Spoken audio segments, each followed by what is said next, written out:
State Affairs with Edmondo Bilo is live.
Good morning, Africa.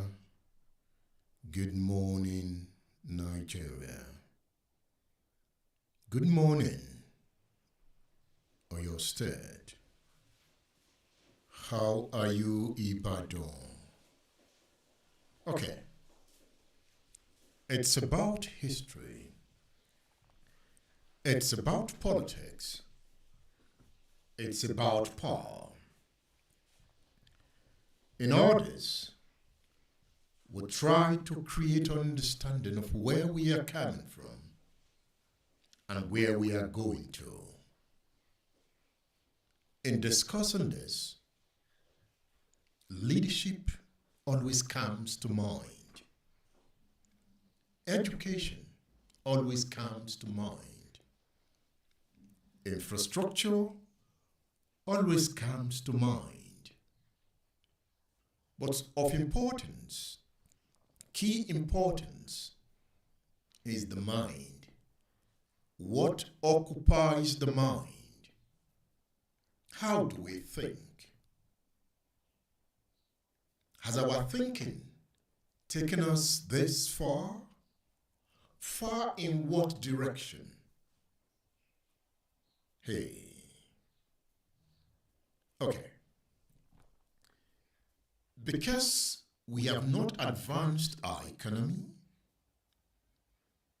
because our politics can be described as anarchic, one can say that there must be something wrong with our education.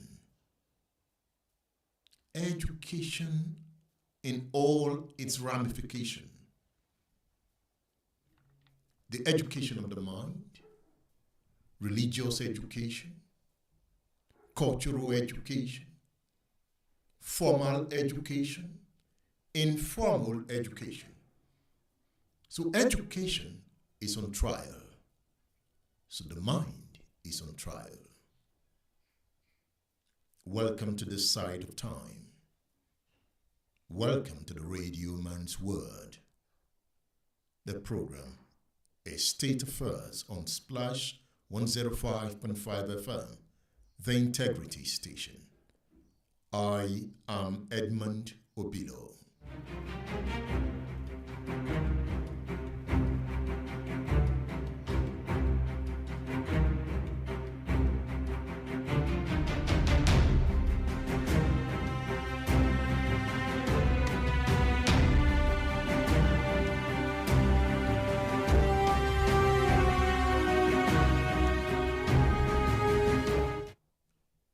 Remember, it's a class of politics, history, and power.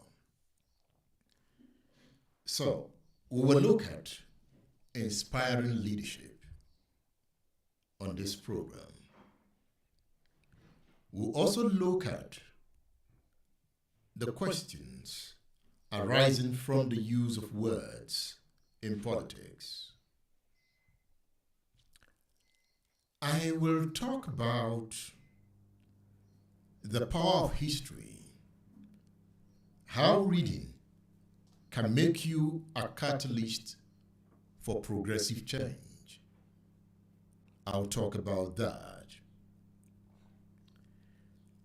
I'll talk about the Nigerian Labour Congress.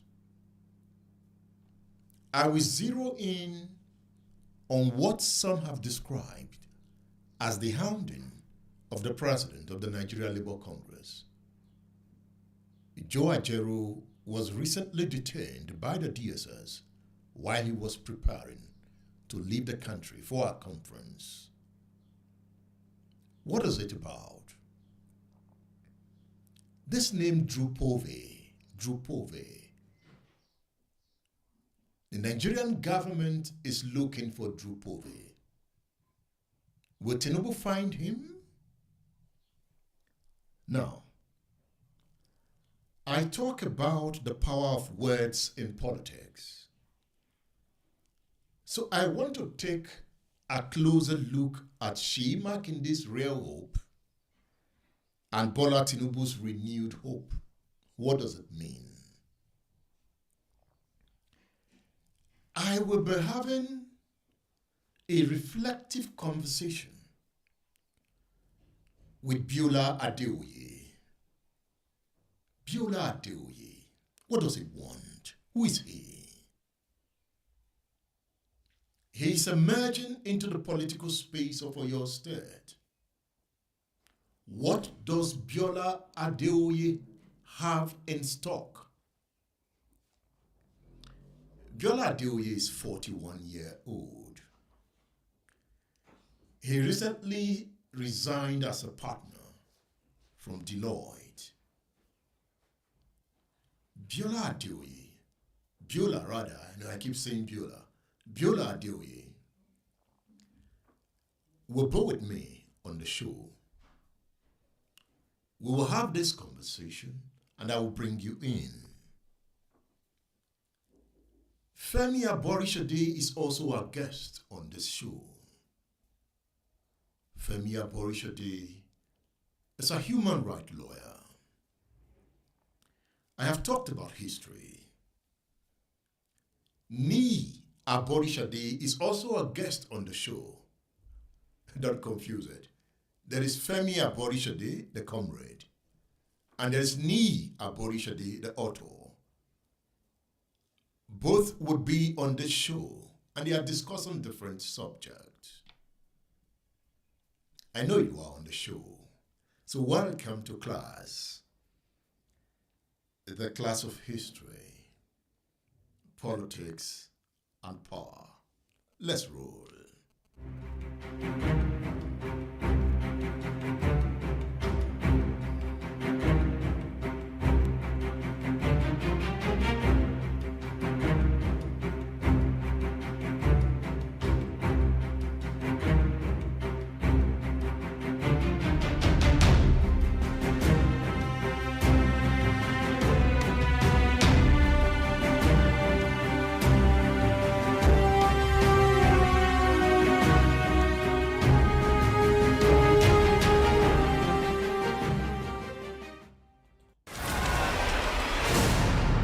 State Affairs with Edmondo Below is live. I mean, in the history of Nigeria, in the entire history of Nigeria, from the point of view of the interest of the masses, the government of President Bola Ahmed Tinubu has implemented the worst pernicious socio-economic policies in the entire history of Nigeria. Fuel price is highest under the regime of President Bola Ahmed Tinubu. In the entire history of Nigeria, the national currency has been devalued more than any other regime in the world. The purchasing power, of wages has been weakened through the policies of President Bola Ahmed Tinubu more than any other regime in the entire history of Nigeria. Under President Buhari, fuel was selling for 195 naira per litre. Yesterday, I bought fuel at the rate of 1,100 naira. Other people are buying fuel at the rate of 1,500 naira. That is over 400% percentage increase. No other regime, and that is within the short period of 2003 and 2004. Only God knows what will happen in the next 1 or 2 years before the first term ends. Here we go. State Affairs with Edmond Obilo is live. Stay tuned.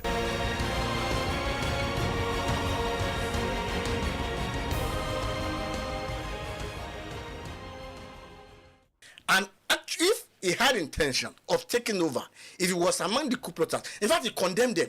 As a matter of fact, if you read the book of Bengule, Bengule said he confessed that they were blunt-hearted radicals that did not know what they are doing, that he was going to crush them. You see, I was reading this book, Why We Struck. Yes. Before Which this I have interview. read. That's right. I know you have read it. Yes. Because you stated that in your book. That's right. If you looked at this book on page 146, Yes. a book written by Adewale Ademoyega, Yes. he said the only senior revolutionary officer Yes. who was not brought into the planning Yes. of that January coup Yes. was Lieutenant Colonel Banjo. Yes. So that confirms the point you are making, That's correct. that he was not part of the planning. That's right. But Ademoyega went on to state in the book that Yes. Banjo felt highly moved by the January 15 coup and sought to carry on with the struggle. If you check page 149 of the book. Yes. State Affairs with Edmond Obilo is live. There's still a massive infrastructural deficit that we have. I take, for instance, Oyo State, where I come from, and I've lived most of my life in Ibadan. I was born here, University College Hospital there in Orita Mefa. I attended Orita Mefa Baptist Northern Primary School, went to ISI and UI, went to UI. My businesses are here, my family's here, my houses and everything's here. But I am also originally from a part of Oyo State called Ipakpo in the Tesiwaju local government. And from your drive from Ibadan there, and if you look at the map of Oyo State, there is arable land, apart from other resources for the development of our people. Imagine that we had something like a circular rail. I tried it on the map, spoke to certain professionals. You could link 29 different local governments with that. And setting up one factory, just starting with one, costing less than $1 million or $1 million. That's about $29 million for each local government. And then in the daytime, it is for movements and for the businesses. At night, the production from those factories sit on flat beds on those rails and take them all the way to Akinyele local government, where we have the current train station, straight to the port, export, without making noise, without too much. You'd have created work, you'd have created opportunities from the cleaner to the shop floor to admin to facilities to builders. What you could do by just focusing on the development of our people. Imagine the power and the strength that could create. Here we go. State Affairs with Edmond Obilo is live. Stay tuned.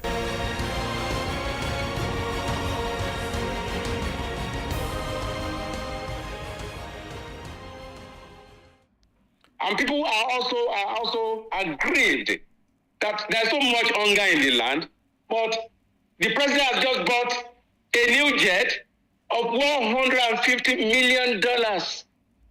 In spite of the hunger in the land, the president bought a presidential yacht of 5 billion naira.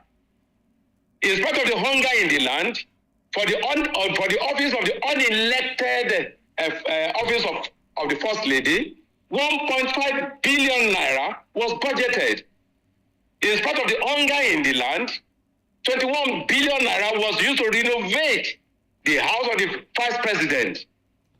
In spite of the hunger in the land, the government gave the National Assembly 70 billion naira for SU fees at the rate of 160 million naira per SU fee. In spite of the hunger in the land, the federal government gave 5 billion naira to the Presidential Tax Reform Committee, which consists of less than 20 persons.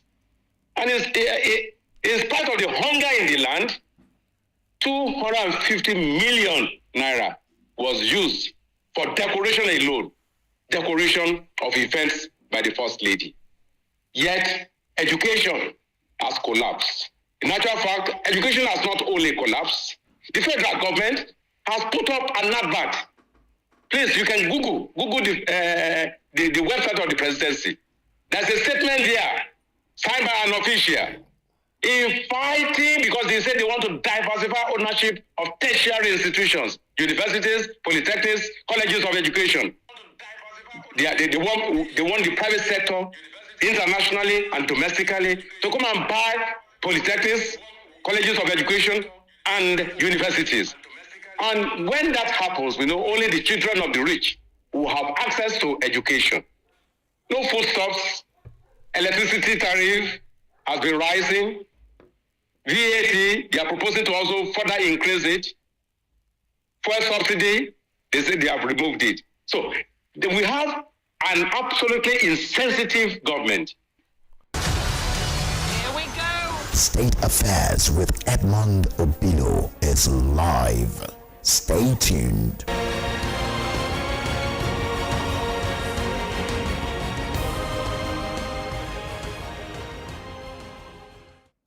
You will also recall that starting with the 2024 budget, we allocated 15 billion naira annually for infrastructural renewal, classrooms and basic infrastructure in public primary and secondary schools in Oyo State. This, along with consistent payments of the Universal Basic Education Commission, UBEC counterpart funds, will help us significantly reduce the infrastructural deficit in our public schools. Just a small note on where we've been over this past 4+ years. UBEC intervention, that's a SUBEB. Everybody before now, if you are appointed SUBEB chairman, people are coming to you thinking this is a lucrative appointment. But quite frankly, with the deficit that we have in Oyo State, if we continue, because SUBEB, their budget is about 3 billion yearly, sometimes 2.5. We pay 1.5 or 1.25, and then the federal government through UBEC, they will put in the counterpart portion of it. The deficit that we have is between 40 and 50 billion. Most of our schools, no fence, you have roofs that have collapsed. Some of our children, sitting on the floor to learn. So if we continue spending 3 billion consistently every year, it will take at least 15 years to close the gap. And we're quite aggressive. We want to close this gap in 3 years, starting from this year. What that means is that we will spend 15 billion every year consistently outside of UBEC SUBEB intervention to close that gap. And we're starting with about 70 schools that have approved. Once our students go on holiday, by the time they come back for first term of the next academic year, at least 70 schools will have been completely taken out of having any infrastructural deficit.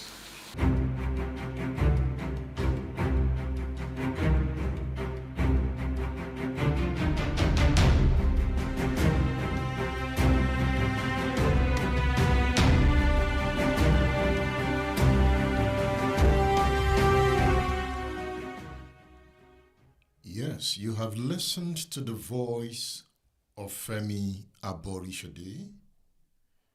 You've heard the voice of Niyi Aborishade. You've also heard the voice of Biola Adeoye. The last voice is the unmistakable voice of the governor of Oyo State, Seyi Makinde.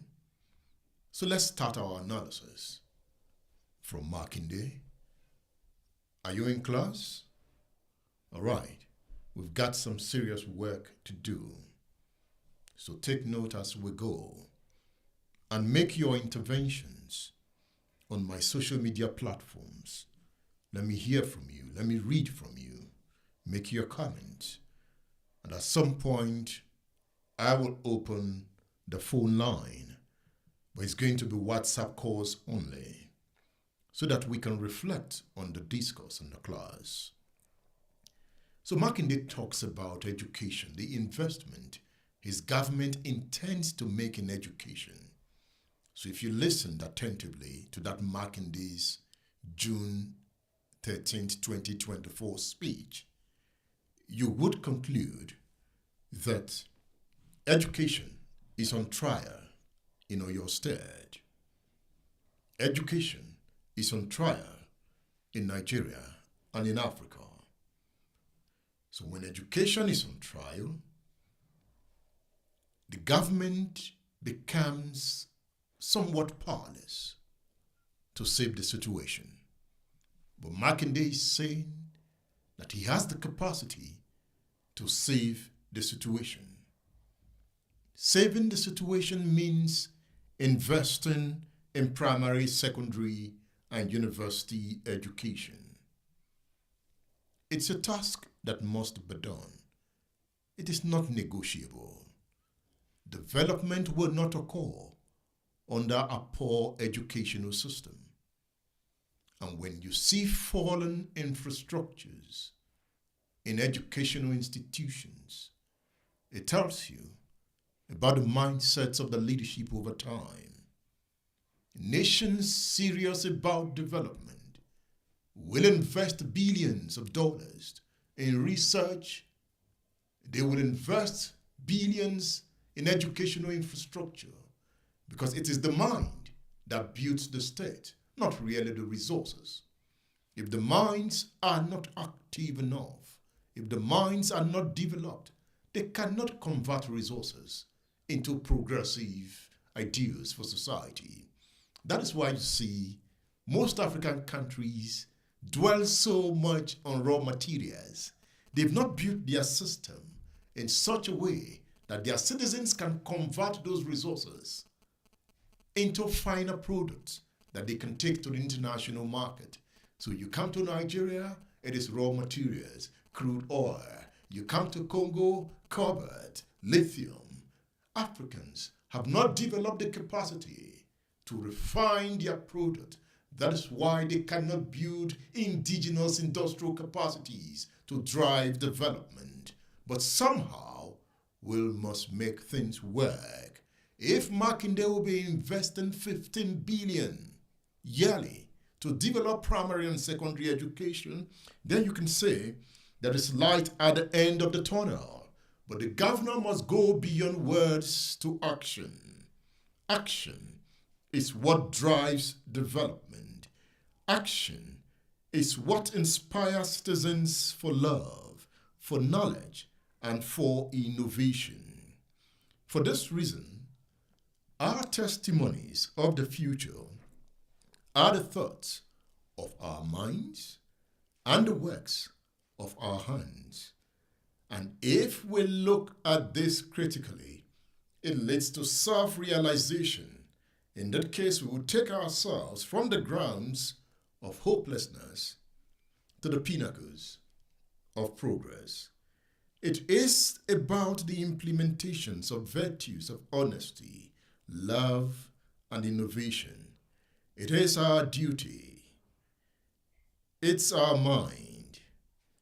It's our ability to stir up new thinking, to bet a state of our own. I have always made the point that such thinking is not wishful, but a product of a calculated attempt to make the state a means of attaining sustainable progress for humanity. So the Singapore example suffices. That is why Biola Adeoye will take us into Singapore. Because in my discourse with him, he talks about Singapore. He talks about building a first-class economy. So we will go to Singapore because we've always used Singapore as a benchmark. Don't forget Taiwan. Don't forget South Korea. These are Asian tigers. They are benchmarks. So when we come to Singapore, I will look at Lee Kuan Yew. But that's one of the critical themes of this class. It's about the power of words in politics, how words are deployed. In this case, I am taking a closer look at Seyi Makinde's real hope and Tinubu's renewed hope. In politics, words are more powerful. They are just modern tools of communication. Words are instruments of power. Words are instruments of influence and strategy.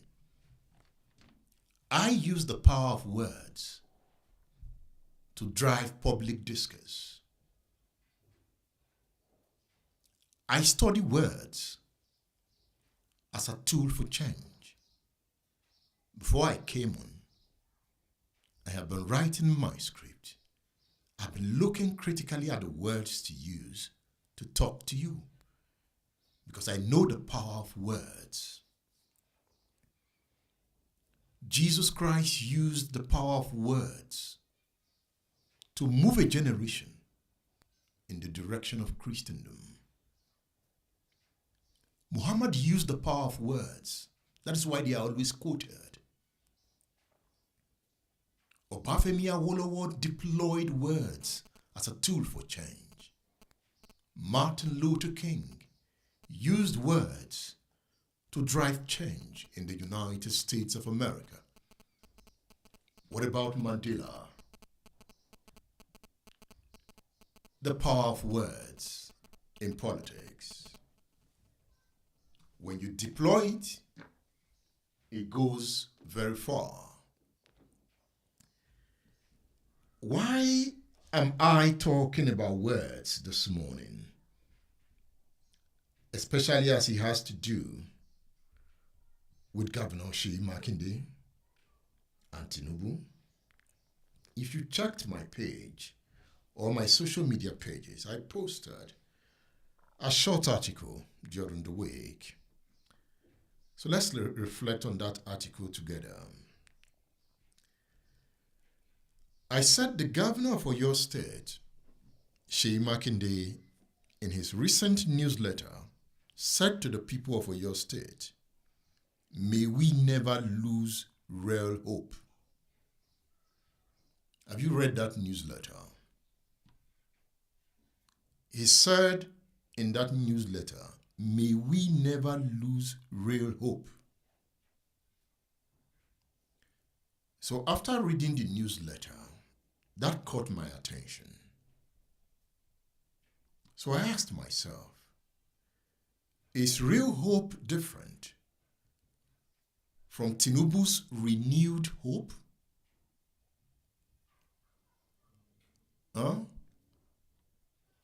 Why did Makinde use real hope? That the hope he's talking about is the real one. Perhaps he didn't say it's not the renewed hope, but he said the one he's talking about is real hope. So I began to think, What is Makinde up to?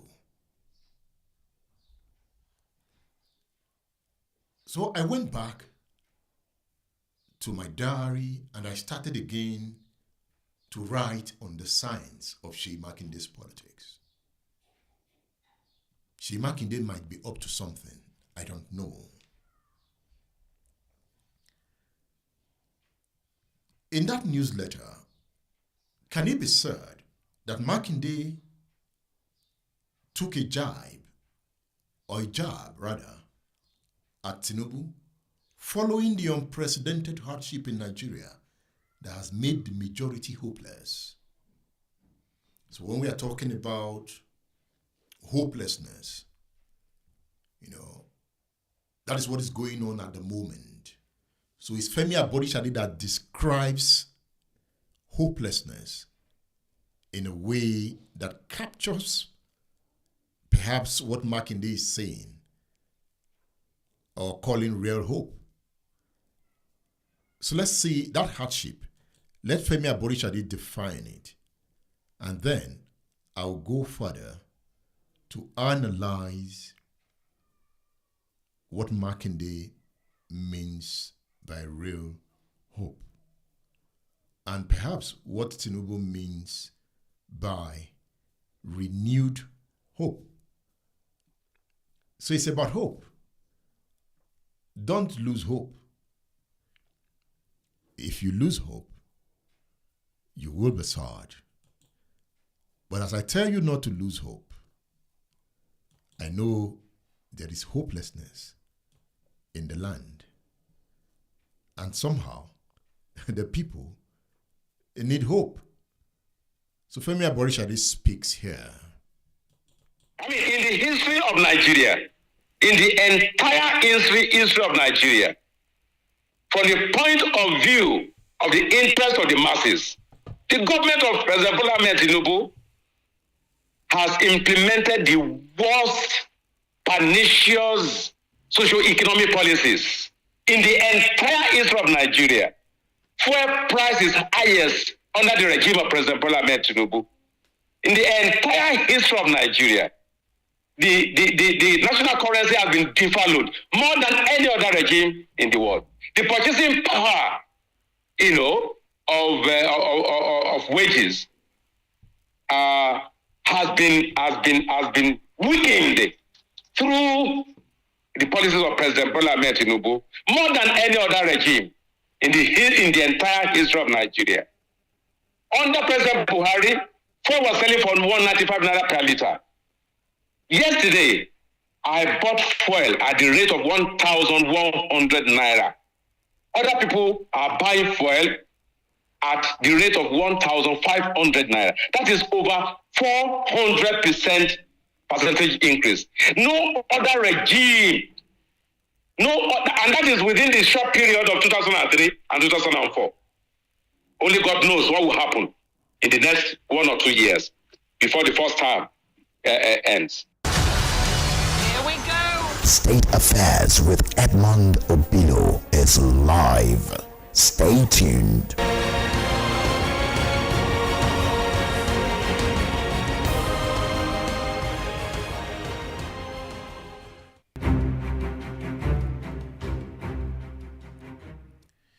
So, Comrade Aborishade captures the hopelessness in the land. And Seyi Makinde talks about real hope. Why Tinubu talks about renewed hope. So, I have just talked about a recent example of the dynamic use of words in politics. And Makinde is a case study. If you read that newsletter, Makinde says, may we never lose real hope. At first glance, this statement seems like a simple message of optimism. But in the game of politics, where every word can have deeper layers of meaning, one might wonder, is Governor Makinde drawing a subtle distinction between his version of real hope and President Bola Tinubu's campaign slogan, renewed hope. Could this be a political jab, reflecting on the current economic challenges in Nigeria? Makinde did not tell the people of Oyo State to vote for Tinubu in the last election, but Makinde did. So hope can be a political weapon. That is why Tinubu chose that slogan, renewed hope. His advisors must have sat down to say, what do we use to drive this campaign? And they came to the conclusion that in times of hopelessness, perhaps we need to renew that hope that the people have been waiting for. So hope is a political weapon as we speak. Hope has always been a powerful theme in political discourse. It resonates deeply with people, especially in times of crisis or uncertainty. In Nigeria, where citizens are grappling with economic hardship, inflation, and uncertainty, hope is both a necessity and a currency for political leaders, and Makinde has chosen his own real hope, as stated in his newsletter. President Tinubu's renewed hope slogan during his campaign reflected a promise to bring back prosperity and security to Nigerians after years of struggle. It was meant to convey a fresh start and a future of restored confidence in governance. But since his administration began, many Nigerians have found themselves facing unprecedented hardship, which has led to growing frustration and disillusionment. In this context, Makinde's phrase, real hope, may carry more weight than a simple motivational message. It suggests a more authentic, grounded version of hope, contrasting with the renewed hope that has so far failed to alleviate the suffering of Nigerians under Tinubu's presidency. Is Makinde using his position as governor to bring real hope? Are Oyo State people hopeful with Makinde's policies? Or the real hope Makinde is thinking about, is it a futuristic one that he intends to launch at some point? For now, it is about the use of words. In Makinde's real hope, that I define as a critique of Tinubu, you see, the economic situation in Nigeria has worsened in recent months, with fuel prices skyrocketing, a depreciating currency, increased unemployment. So what we have are citizens feeling that the renewed hope they were promised is not being fulfilled. But Tinubu says he would take hard decisions to fulfill that hope. We are yet to see the positive impact of these decisions. Perhaps they will come. Governor Makinde, a politician known for his ability to connect with the grassroots, may be tapping into this sentiment. By calling for real hope, Makinde could be signaling that what Nigerians need now is not just rhetoric or promises, but genuine solutions that address their immediate struggles. His message may resonate with those who feel that the hardship has made the renewed hope slogan appear hollow.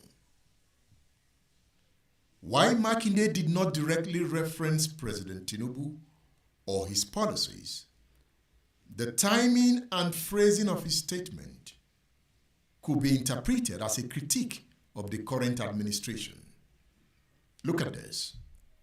In June, Makinde made this statement about the federal government. That was in June. Let's listen. This is always my argument with the federal government. Oh, you want autonomy for the local government. The governors are the ones misusing local government money. The governors are the ones getting additional money from FARC. You know, it's a case of kettle calling pot black. Because if, any money that comes into the federation account is shared between the federal government, the state government, and the local government. So, and the federal government takes, I believe, 52% of that money. So if 28% has suddenly gone up, what will happen to 52%? We're taking from the same pot. We have exchange rate problems. Okay, naira to dollar has gone to this extent, but the bottom line is you cannot fix those challenges except we become productive. So for us in Oyo State, I've asked them, all the multinationals are leaving. The industrial manufacturers are also not comfortable. They are leaving. When we went to Morocco, we sat down with the AfriCorp. They invested about $100 million in Mocha foam. When they invested the $100 million, it was seen as a percentage of their turnover.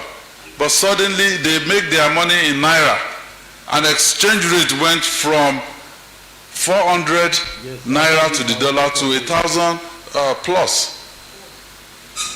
Now, they will have to do their calculations and say, okay, so we invested in Nigeria. The turnover now, X billion of Naira suddenly is 1/3 of the value when they invested. So you have to engage the people. You have to let them know that, well, yes, this is temporary. At some point, we will turn the corner. Rather than us pointing accusing fingers and saying, look, this is not getting more money from the common pot. We need to be productive. It's productivity, productivity, and productivity that will solve the problem for us. So for us in Oyo State, we have been having interest from outside of Nigeria. So that tells me that we're doing what is right, and our fundamentals are really, really very strong. Here we go. State Affairs with Edmond Obilo is live. Stay tuned.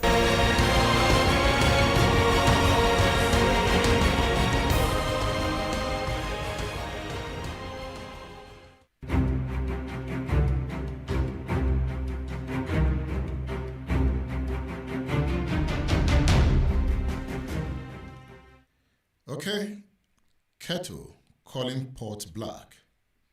Makinde is obviously not happy with Tinubu's drive at local government autonomy. That was in June, and Tinubu struck after then. But the game is on. The game is on. Is Makinde taking on Tinubu? From that statement, what do you think? You see, the phrase real hope implies that hope must be tangible and rooted in action, something that the people can actually experience in their daily lives. This contrasts with renewed hope, which in the current environment might be seen as more abstract or elusive.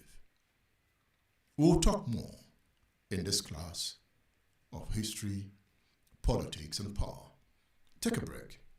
Take a sip of water. Feel cool. Should I say, renew your hope? Or go look for real hope? Let me sip my water. I'll be back.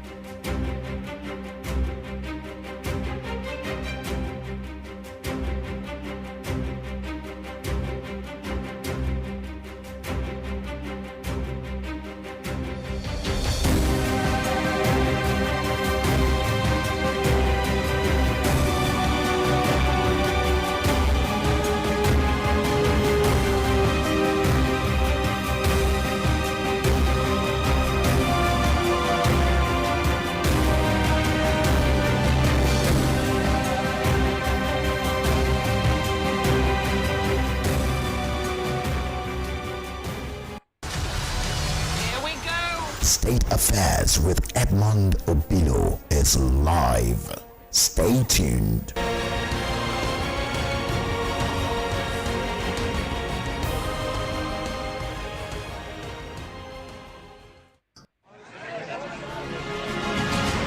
In the global village of conflicting ideologies and complexities, understanding systems and schemes through awareness and social reconstruction becomes expedient. They never told you how you offended them? I'm not on trial, so I can't go before Join the radio man Edmond Obilo on State Affairs for local and international politics, security, extensive economic analysis, interviews, and world power play. Nigerians must choose the path they want to follow.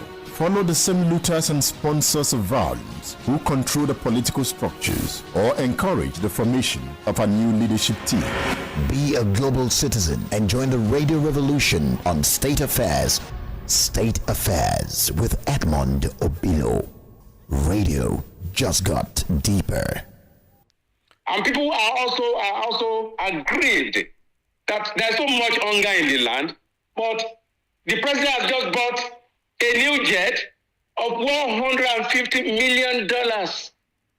In spite of the hunger in the land, the president bought a presidential yacht of 5 billion naira.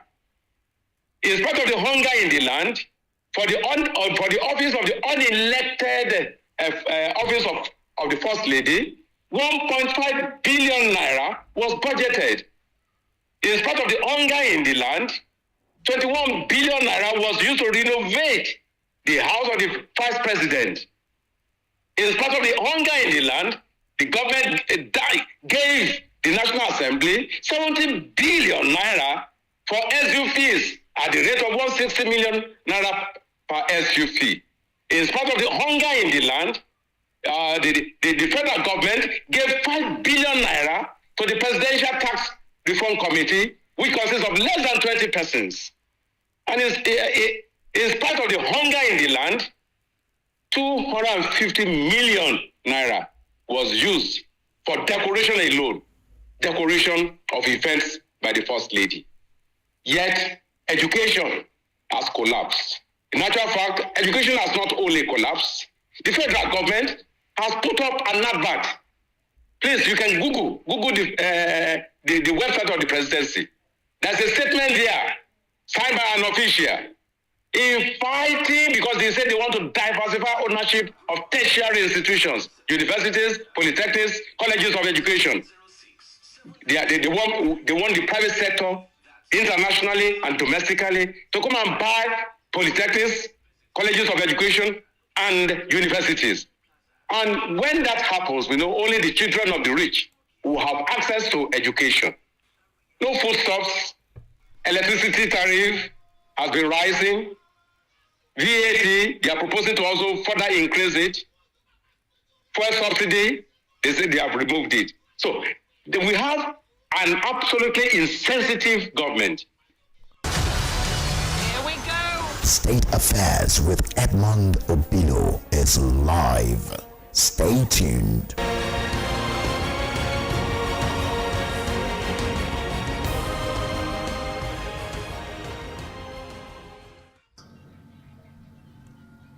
Let's look back to 1955, the 17th of January, when Awolowo launched free education in the western part of Nigeria.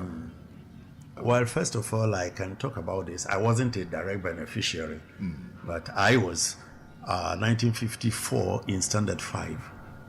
We were to finish in Standard 6 because the region was moving from 8-year primary to 6 years. We had to take the same examination as those in Standard 6, and I was lucky to come out. And the following year came what they call the secondary modern school, which absorbed the battalion of those who couldn't go to the main secondary school, a 3-year course, which I'm the beneficiary of. Luckily, I didn't continue to any formal primary or secondary again till I came to study in this university. So in that case, I'll be a beneficiary. Right. But I lived through it, and I've written about it. First of all, Awolowo had a vision. He had lived through this society. He had been self-educated up to BCom, the degree of BCom. And he knew what change opportunities for education will make in people.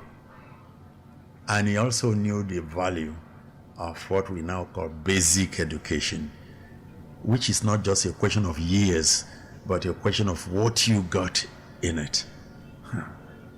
He also knew that he needed the people. And you could see it took a long time in planning, because it has to be a consultative process. Here we go. State Affairs with Edmond Obilo is live. Stay tuned.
State Affairs on Splash 105.5 FM, the Integrity Station.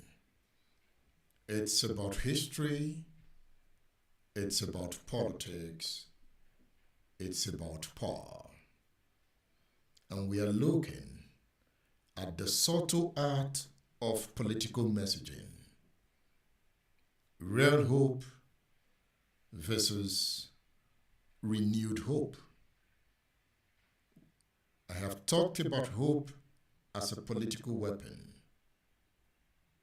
And I've also asked, is Makinde's real hope a critique of Tinubu? Now, politicians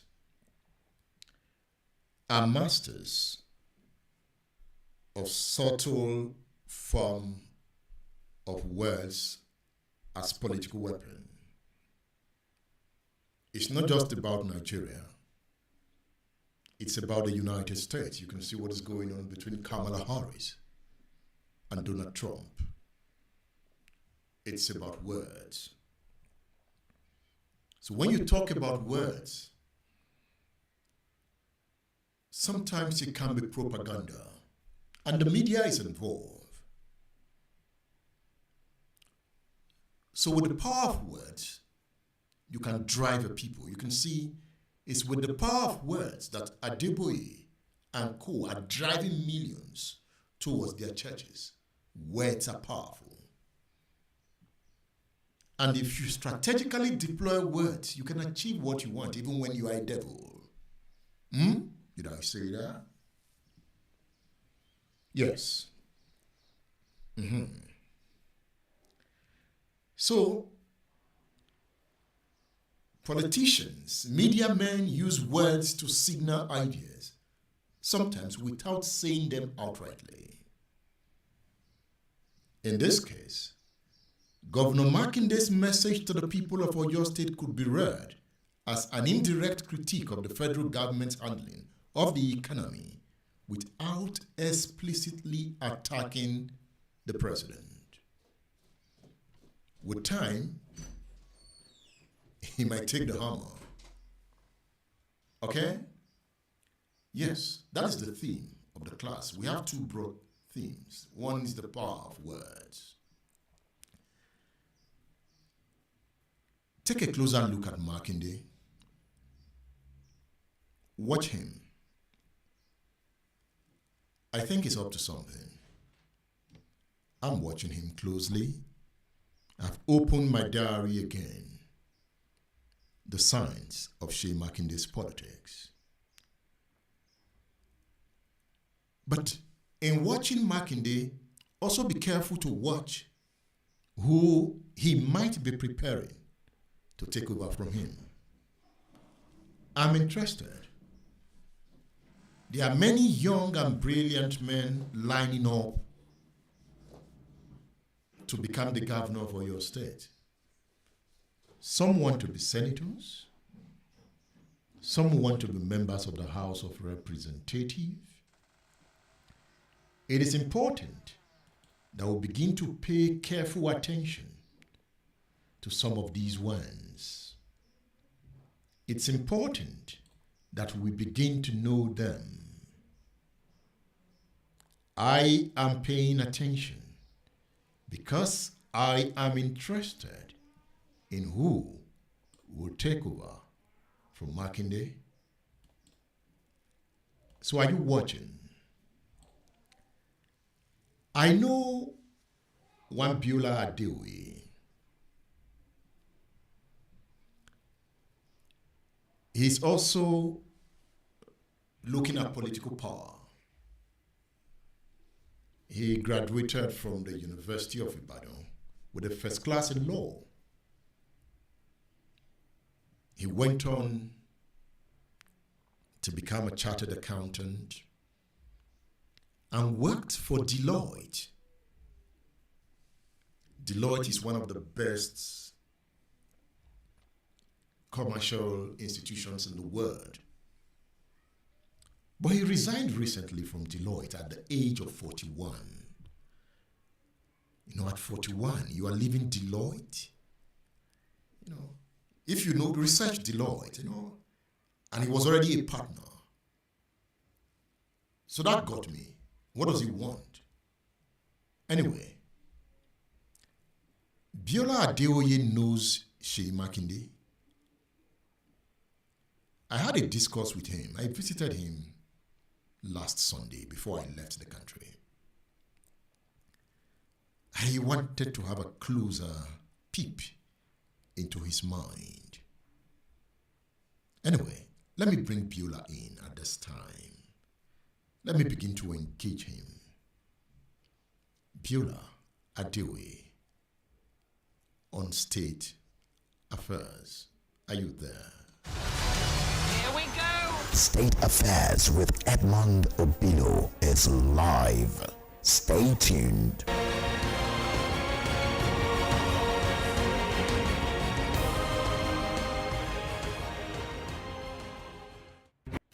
You know Seyi Makinde, right? I do. He's the governor of Oyo State. Absolutely. I know you know him well. I know Seyi Makinde. Seyi Makinde is my mentor. Seyi Makinde is a friend. Seyi Makinde is someone that I've interacted with in very close quarters. He inspires you. Absolutely. Let me tell you, when I took an active interest in the government of Oyo State was when Seyi Makinde came in. And in such a short period of time, the kind of changes I was seeing was not in the mold of the politics we've had before. To my mind, in the recent times, the best governor by far in Oyo State is Seyi Makinde, undoubtedly, hands down. Are you talking about education? Look at, I just mentioned AWO and the free and compulsory education that he brought, which was for which there were many beneficiaries. A mere 3,000 naira had deprived many children from going to school. Upon coming into office, he removed it. Do you know how many out-of-school children were then returned to school? Because if our people are not educated, that's when they can be instruments for destruction of their own future. Okay. That's one. Think about healthcare. I've mentioned healthcare as well. Of the 351 primary healthcare centers, over 300 renovated to international standards. Let me tell you something you might not be aware of. There was funding in the state for the construction of something in water resources. By the time this government came in, they not only finished the project, they made massive savings, tens of millions of dollars that was returned to the World Bank or whatever bank that was. And I was asking my really? You mean there is a government in today, in the corruption and rot we have, they'll find use for it. They would have found a variation of contract. No. Prudent spending, not for personal gratification, but for the benefit of the people. And I dare say, from my own going around town, people love this person. Leaving the politics aside, someone I've sat with who's had profound, heartfelt love for the people.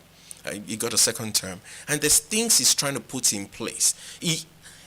Involvement with him in government has inspired me to say, we can't sit and complain. This is someone who's a titan in energy and resources. I know that from doing work in the oil and gas sector. I used to be the Africa leader at Deloitte Risk Advisory for oil and gas. I led that for several years. Someone who's made billions of dollars in energy and resources, why would he come to sit in Oyo State where the entire resources of Oyo State over even the next 8 years is a fraction of what is made personally in government? It must be service at a certain level. Seyi Makinde is that rich? I would not have the detail of his current financial status.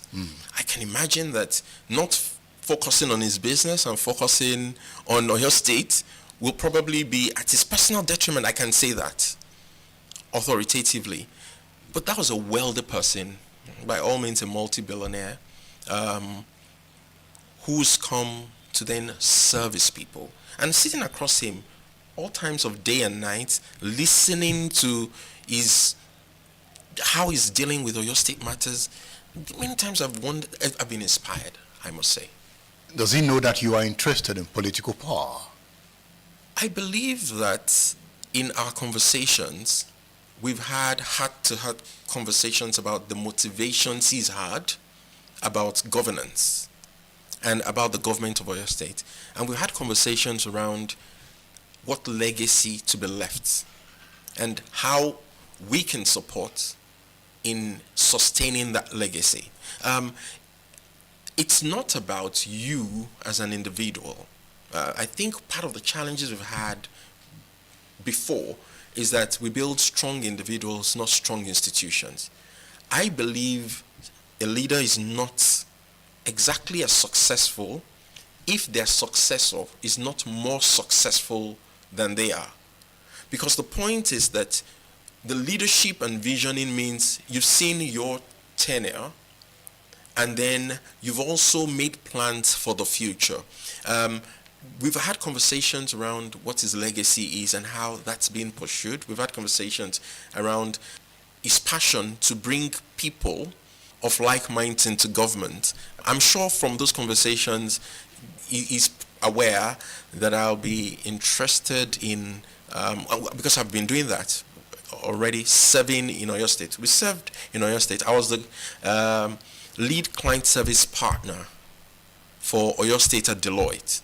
I was the one that opened and presented Deloitte to Oyo State to the world at the International Business Summit in 2023. So in London? In London, yes. That held at the Royal Gloucester Hotel. So working with the team, with the Oyo State team and then the Deloitte team, we facilitated that, and I played a major role in that. So clearly he's aware that I'm interested and working with government and governance. Here we go. State Affairs with Edmond Obilo is live. Stay tuned.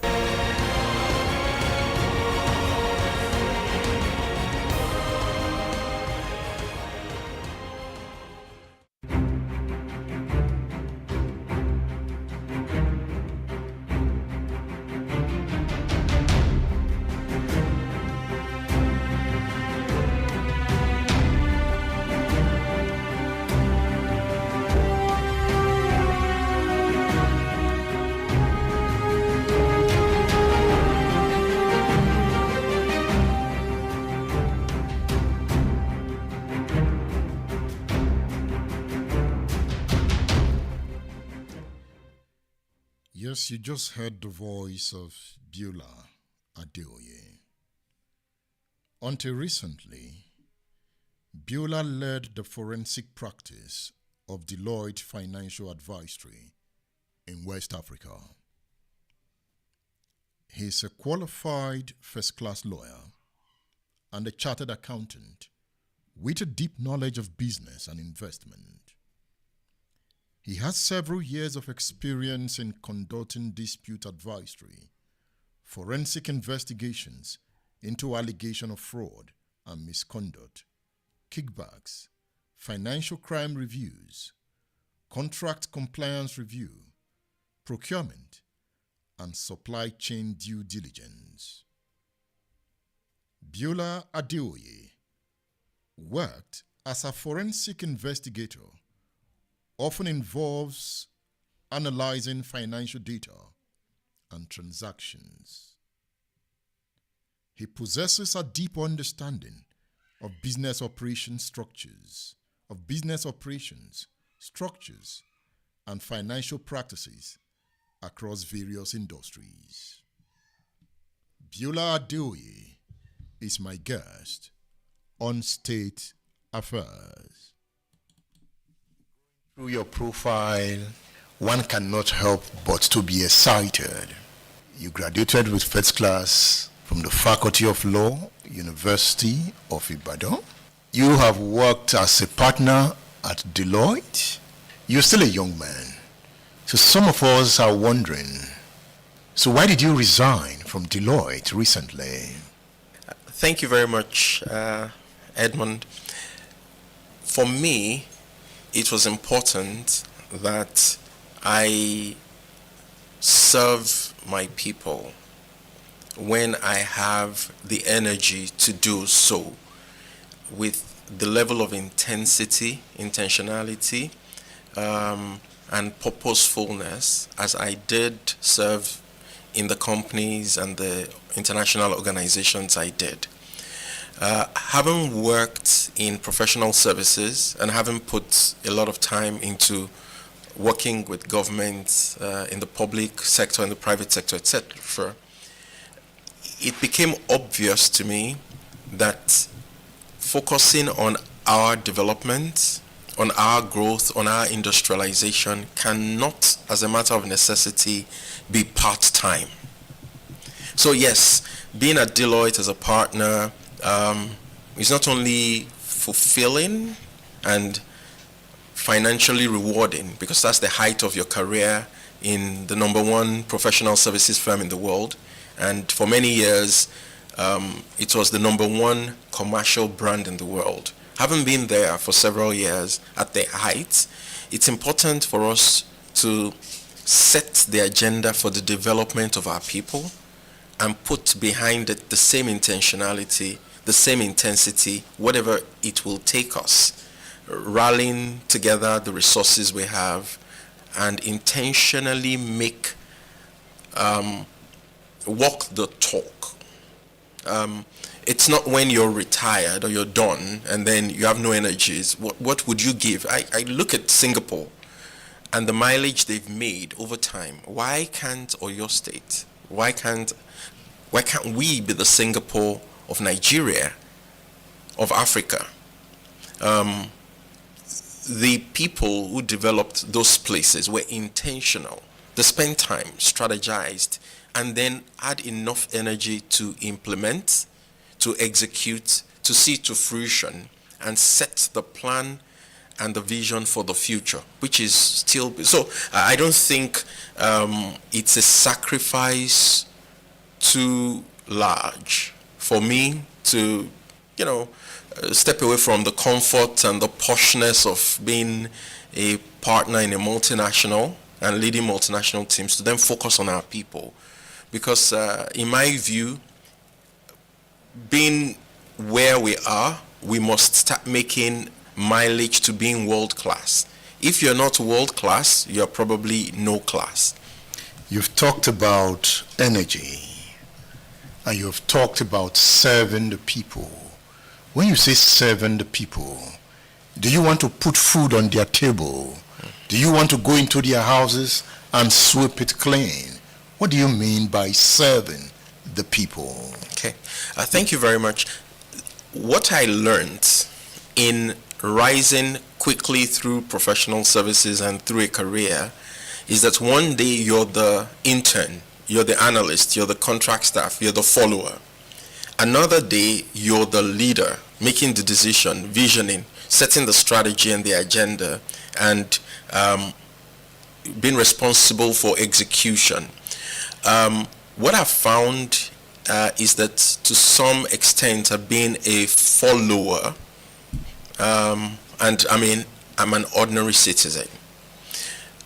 Service to humanity, and for me, service to God and service to the people must be the highest order of attainment or achievement.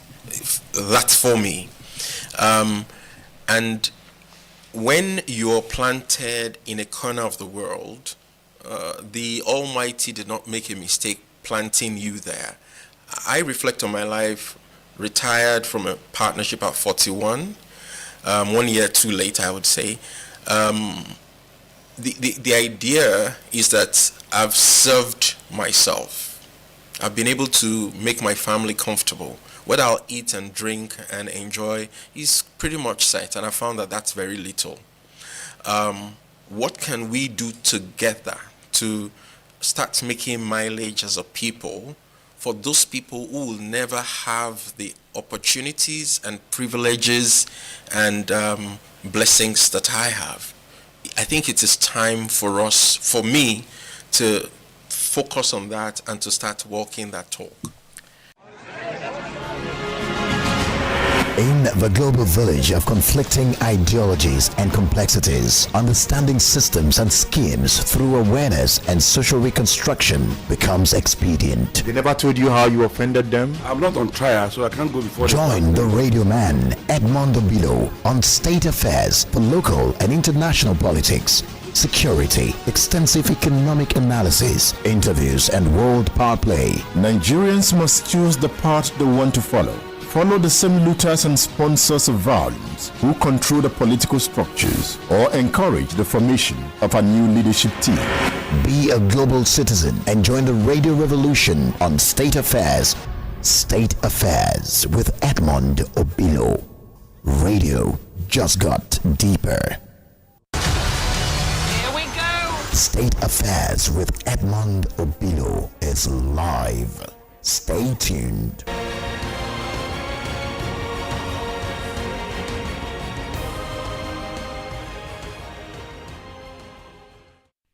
And people are also aggrieved that there's so much hunger in the land, but the president has just bought a new jet of $150 million.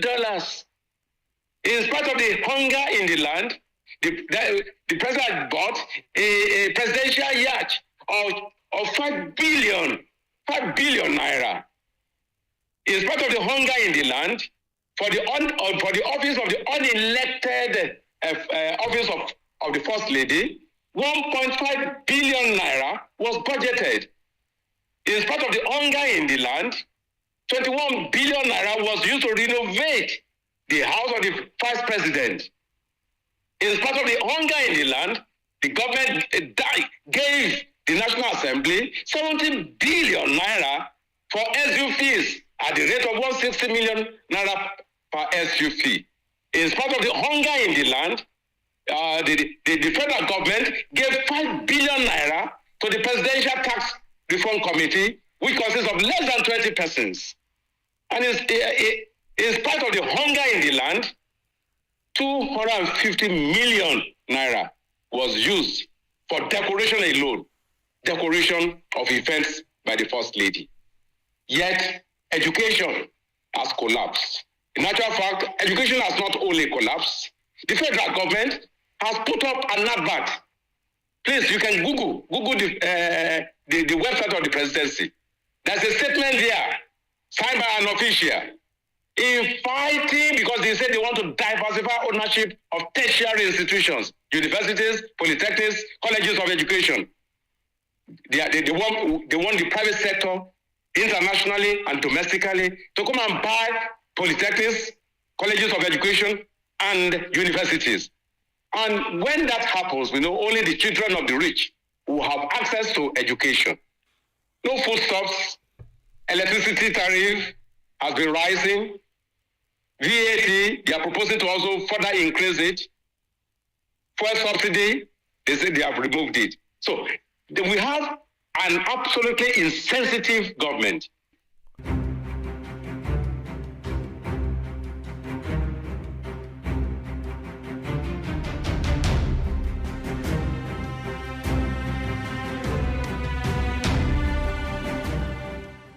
Yes, you listened to that interview with Biola Adeoye. Biola is still my guest on State Affairs. We have a lot to talk about. Biola is a multilingual, and he has managed and conducted high-profile forensic engagements across Francophone and Anglophone African countries, including Nigeria, Ghana, Liberia, Cameroon, Guinea-Bissau, Guinea-Conakry. Biola has conducted forensic examination in Côte d'Ivoire, Kenya, Togo, Gabon, Algeria, and South Africa. Biola will tell me more as we go. But at the moment, let me hear from you. You can call me on WhatsApp. And the number is 08039 18449. 08039 18449. That's the WhatsApp number to call. 080 999 18449. I can see Barrister Ijiruka here. That's the WhatsApp number to call. Okay, Barrister Ijiruka. Hello. Good morning, Mr. Edmond. I greet you. I trust you are doing fine. Yeah. I'm good. Certainly, because of the marathon interview we have in view, I don't want to be making all the little comments I used to make. But when you brought Hawu the other time, I couldn't resist the temptation. When Hawu is the topic, the new Hawu ought to talk.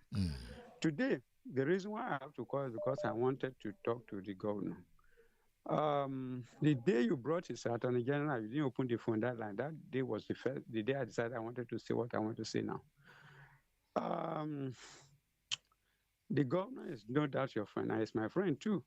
And I remember when he first won the election, as in the first time, the day was funny. The day following, when I spoke on this platform, I likened his victory to that of Cassius Marcellus Clay, also known as Muhammad Ali, when in 1960 he won the heavyweight boxing gold at the Olympics, and that he eventually went on to become world champion.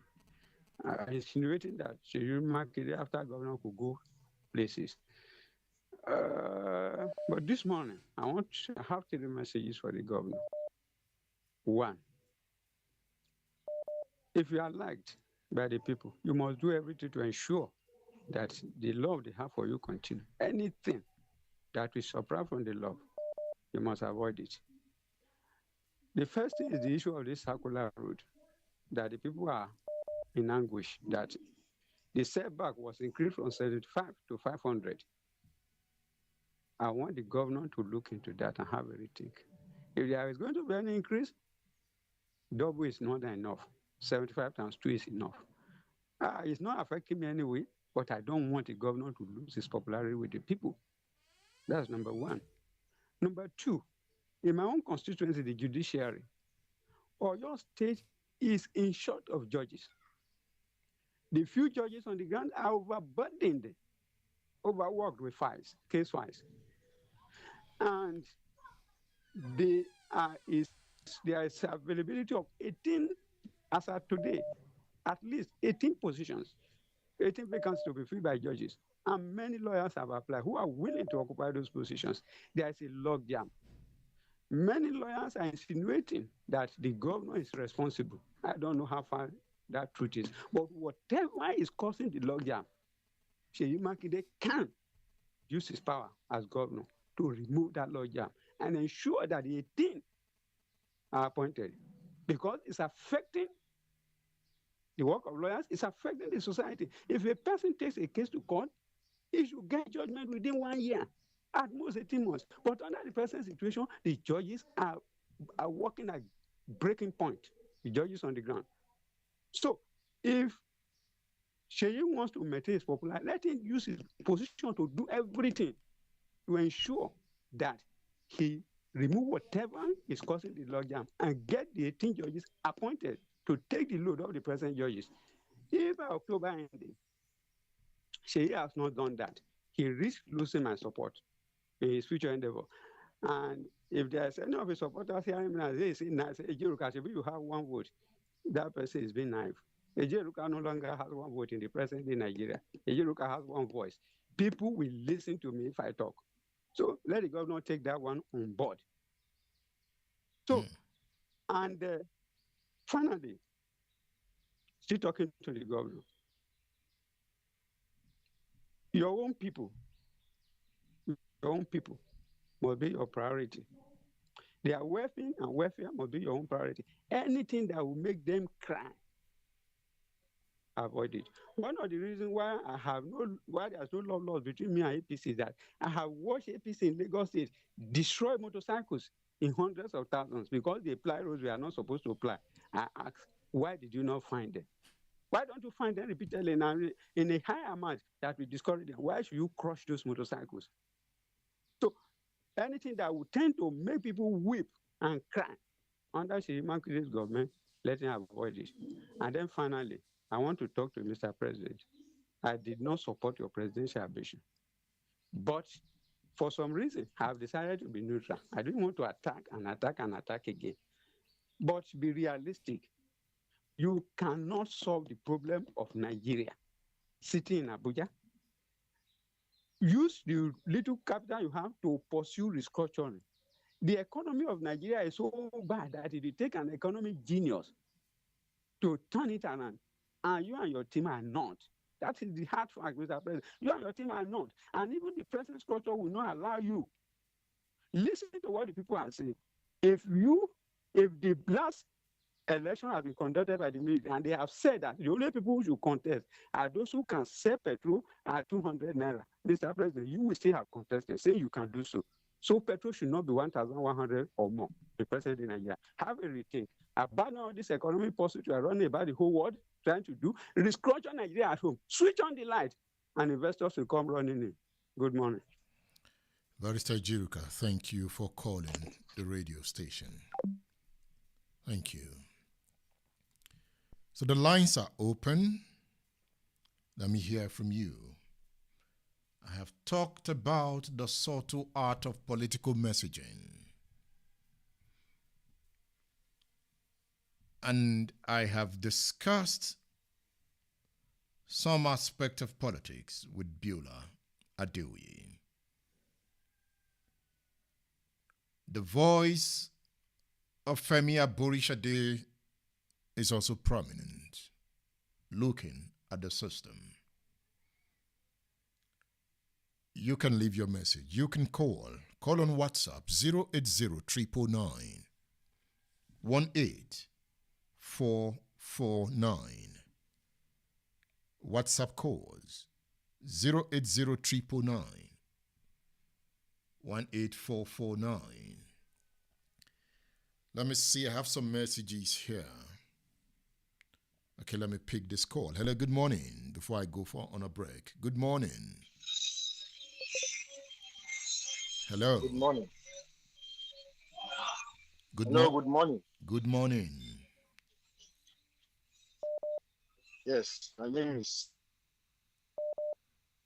Liverpool, United Kingdom. All right, make your point.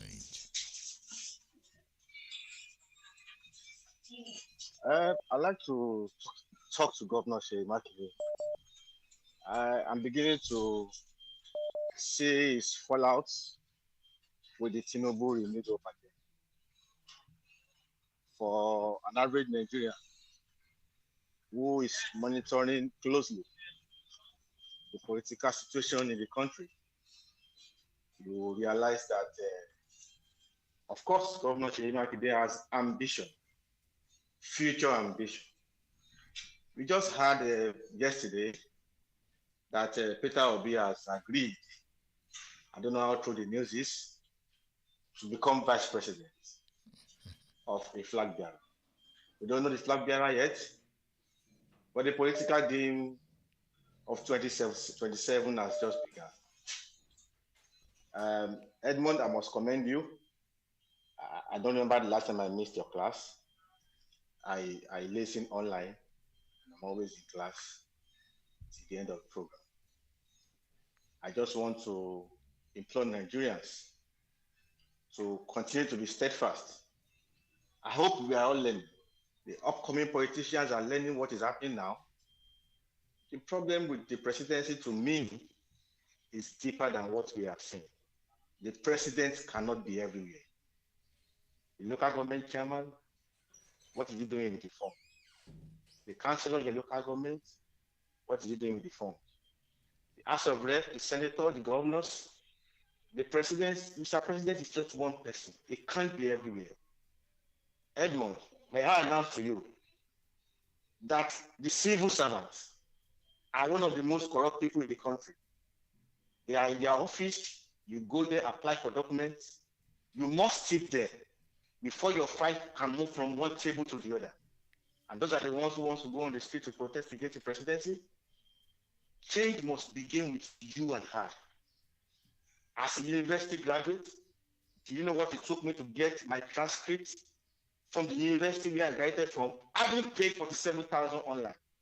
You still have to follow up with someone on ground while on your headphone listening to Edmond Obilo in class to pick the deaths in your environment. Is the governor going to come to your streets to clean your streets for you? Those are the situations, those are the issues. Let us ask ourselves. The security man at the gate entrance wants you to tip him before he gives you access, and then you get to the secretary. The secretary wants to see before you can see the MD, and it's like that. Companies are leaving because you can't get things done willingly. Nobody will become a governor by spending 1 billion to get there and not recover his money. It's not possible. Have a good day, Edmond. My name is Carol Diallo. Thank you, Kayode, for calling. Thank you. He made a lot of valid points. But again, I understand that citizens are also not doing well. That is why I make the point that the character of leadership at every time is the dominant character of the state. So take note of that point.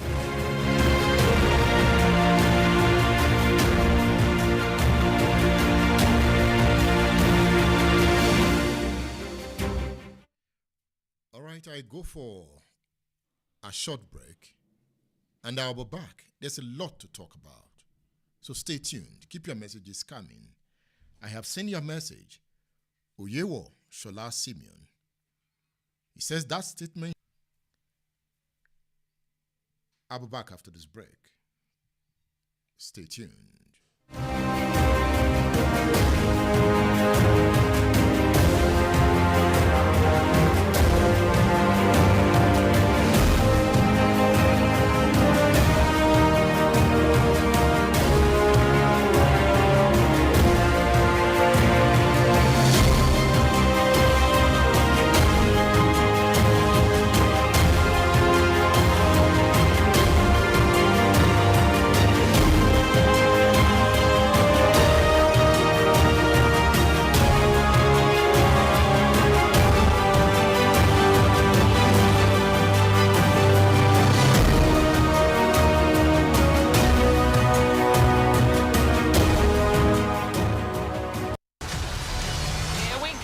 State Affairs with Edmond Obilo is live. Stay tuned.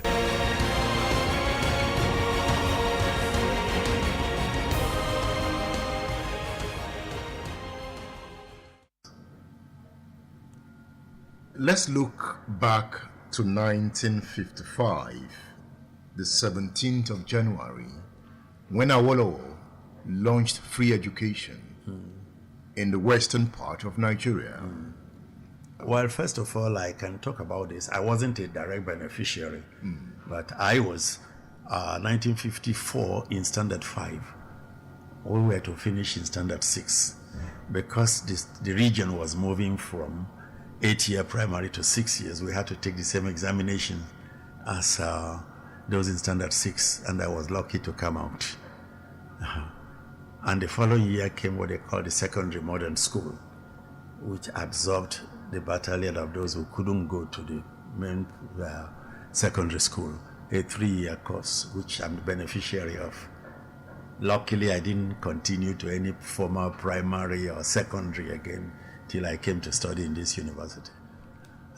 So in that case, I'll be a beneficiary. But I lived through it, and I've written about it. First of all, Awolowo had a vision. He had lived through this society. He had been self-educated up to BCom, the degree of BCom. And he knew what change opportunities for education will make in people. And he also knew the value of what we now call basic education, which is not just a question of years, but a question of what you got in it. He also knew that he needed the people. And you could see it took a long time in planning, because it has to be a consultative process. Because planning is not a question of writing something on a piece of paper. That is a document. The real plan is in the minds of people. And I could remember the type of jingles. Free education school in the Western region, register, and the Yoruba version of that. So before it ever came, people were ready. It was a movement. Yes. And remember, it was also people-oriented. He discussed with the people. Not only that, I'll take one example. One result of free primary was an upsurge in number of people ready for secondary education. And 1955 witnessed the expansion of secondary education in Western Nigeria. And it was mainly community efforts. So we live in the city of Ibadan. Loyola College, 1973. Yejide Grammar School, 1976. Ibadan High School, 1955. St. Patrick's, 1955. Lagelu, 1955. These were all community. Sometimes the churches and Muslim faiths follow them. But imagine what the situation could have been if you didn't have those. And you go from place to place. I later found myself teaching in Banjo Grammar School, Origbo Community High School in Ife, Ikwetumodu, and so on. It was because you were doing with the people that the people also, on their own accord, started there on secondary schools. And the secondary schools then were not, you needed community effort before government granted approval. When I taught in Origbo community, the first 4 years, everything was community-based, self-financing, if you like. And the fourth year, we were inspected by government. And when you say inspection, they will watch every teacher teach. They watch the equipment, the services, and all that. Then, when you got that approval, government gave you some grant, but they never gave you the entirety of what you requested for. The rest was called assumed local contribution. And it was after government approval that WAEC came again to inspect. And that's why most of those schools spent 6 years to get a school certificate instead of 5. And WAEC will make you 5 years if you showed progress. So you can see it's a combination of so many things. But we learned a few lessons from that. We still have in this country, and we've had it since independence, the question of data drought. We don't know how many people we have.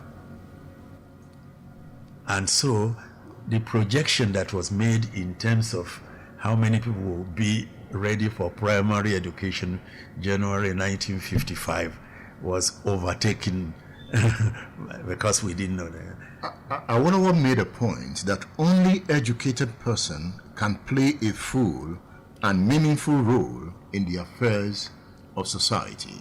And that's what society has always done, whether you were living in 1800 or 100 BC. Those who've emerged as leaders, those who've changed the course of history, are only those whose minds have been transformed through education. That Awolowo made that venture, how would you describe his mind? He had a vision. He has been through hardship. He had acquired education the hard way, and he knew what the benefits were. And he also knew that you have to lay a solid foundation. And that was what he tried to do, using the limited means at the time. And most importantly, he carried the people along. And it had its impact on Western Nigeria. The challenge today is to go back and inject quality into the good work, the good foundation that Awolowo laid. Do you think there can be democracy without people that are educated? Here we go. State Affairs with Edmond Obilo is live. Stay tuned.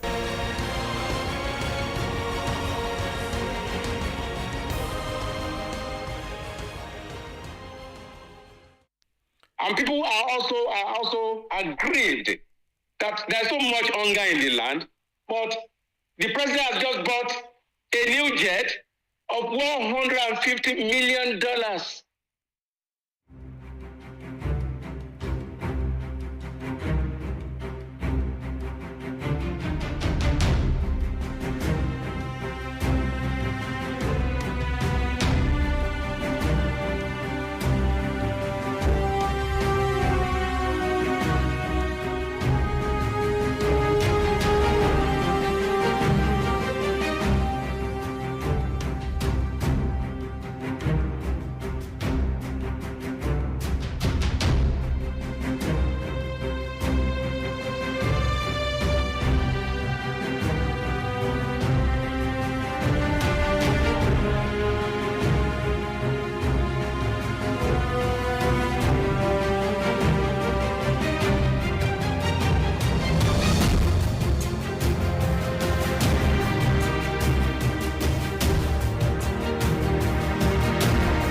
The program is State Affairs on Splash 105.5 FM, the Integrity Station.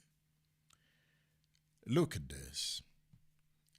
Let me talk about the power of history. How reading can make you a catalyst for change. In today's fast-paced world, where change is constant and challenges are many, the need for effective leadership and informed decision-making has never been more urgent. Whether you are a politician, whether you are a business leader, whether you are an activist or a concerned citizen, the ability to influence change rests not only on your present actions, but also on your understanding of the past. History, with its vast lessons and insights, is the key to unlocking this power. That is why I am starting my leadership school in October. I will implore you to enroll. One of the things we will be doing in that leadership physical class, an online class, is to study history, to study leadership strategy, to study political words, to study propaganda, to prepare the young generation for leadership. Prepared when you are laced with knowledge. And history will be part of every course in that leadership institute. It is starting small, but I have a dream of growing it into a big institution of international repute in the days to come. History is more than just a collection of dates and events. It is the story of humanity's triumphs, failures, and everything in between. History offers rich lines of lessons that help us understand the present and, more importantly, shape the future. The deeper your understanding of history, the more equipped you are to navigate today's complex issues with confidence and clarity. So let me recommend my first history book to you this morning. This book is entitled Colonel Victor Banjo, A Revolutionary Betrayed.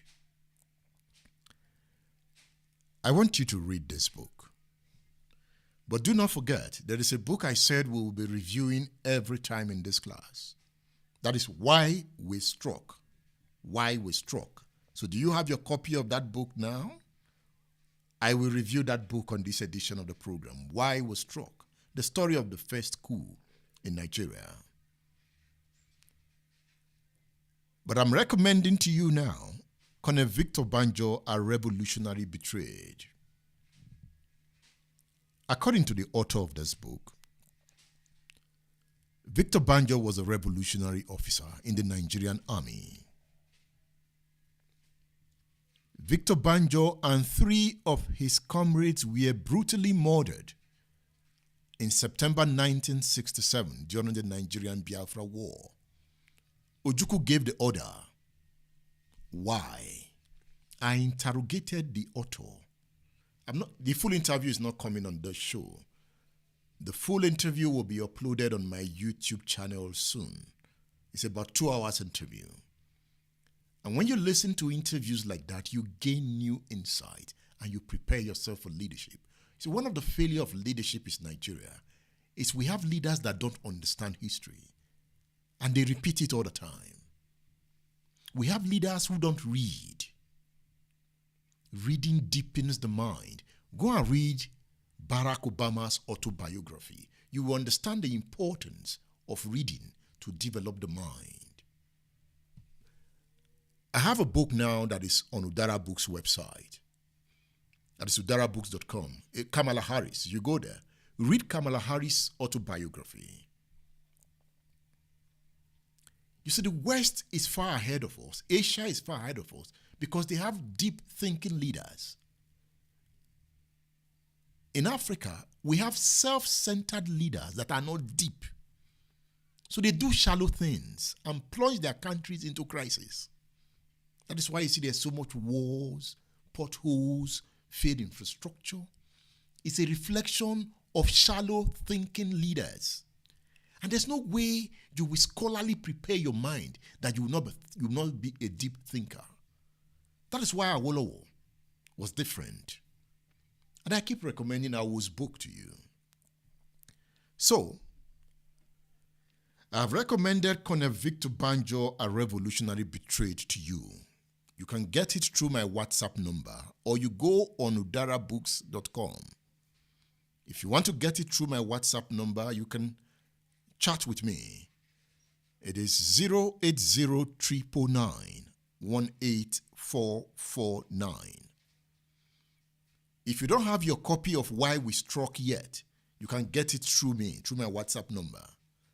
We created Udara Books so that we'll be able to collect relevant books on history, politics, and power for your study. It's like the first phase. Now we are moving into the institution phase, creating leadership. There are different phases. Now the books are available.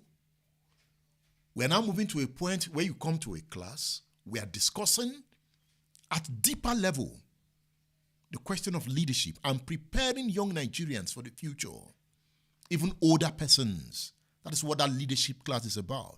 Soon I will direct you to the website at the right time. State Affairs as a program encapsulate all these ideals and ideas. That is why we said radio has just got deeper. That radio can't just solve this problem. We must take it to a deeper level and create a system that will be progressive for all. It's a task that must be done. We also get to the point where there will be a public library.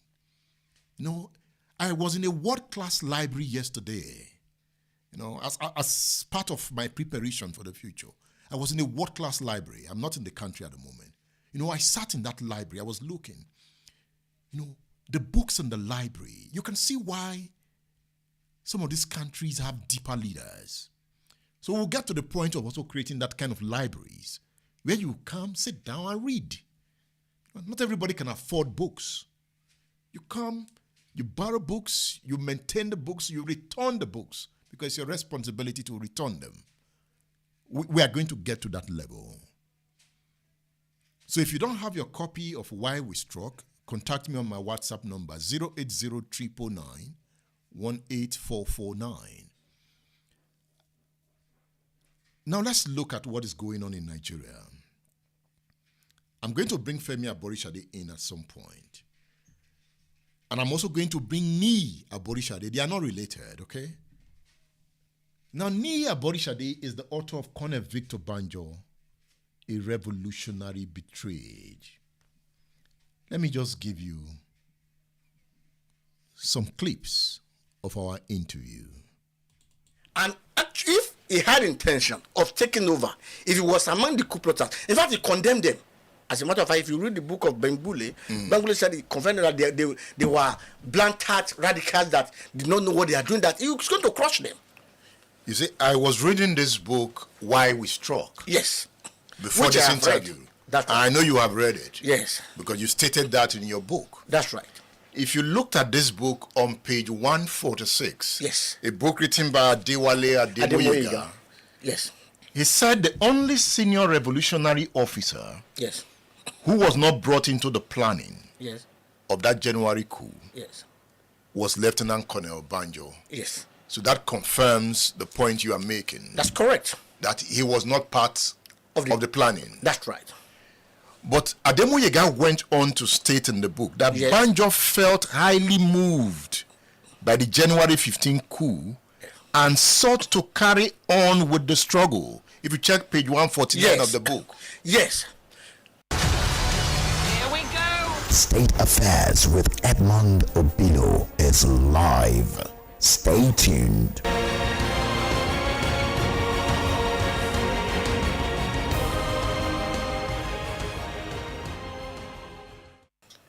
Colonel Victor Banjo was arrested on the flimsy excuse that he had a pistol in his pocket while waiting to meet the head of state, which was contrary to the laid down regulations.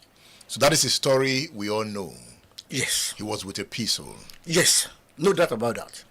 Why do you think he went there with a pistol? This was a military officer, all right? He has not entered the office of the presidency himself. He was still staying in the corridor when some of his comrades in the army asked him, they saw the weapon, because it was not concealed. If he had intention of killing the head of state, Aguiyi, he would have concealed the weapon. But he had it on, and it was a new weapon. Oh, so they pretended as if they like the weapon, which was new. Oh, let us see this weapon. And he gave it to them. A man who was in a mission to kill anyone will not hand over his weapon, because you rely on your weapon to fight. Here we go. State Affairs with Edmond Obilo is live. Stay tuned.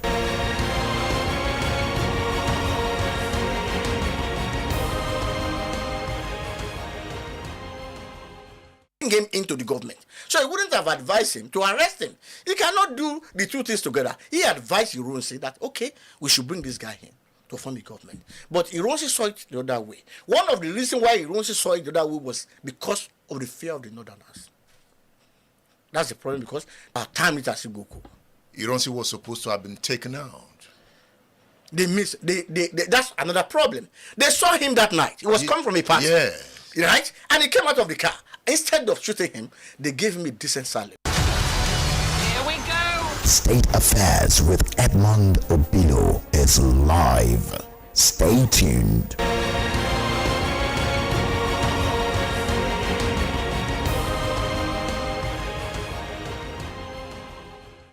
And that's why Gawan appreciated him very well. When I was speaking with Chief Obasanjo, he said everyone knew that Nsegu was a true nationalist, and that's why they gave him a rock burial. Even the federal government under Gawan said they should give him a rock burial, despite what he did in the north. What they knew is he was a genuine man. He was a genuine man. He went to Sandos. He went to Sandos. He was trained in Sandos. Banjo went to Sandos. Yes, I think was it in Sandos? Yes. Later they sent him to, or they gave him a scholarship To the London, to University of London. Yes. Later, it was the first Nigeria to be sponsored by the British Army to give a kind of scholarship to study mechanical engineering. Here we go. State Affairs with Edmond Obilo is live. Stay tuned.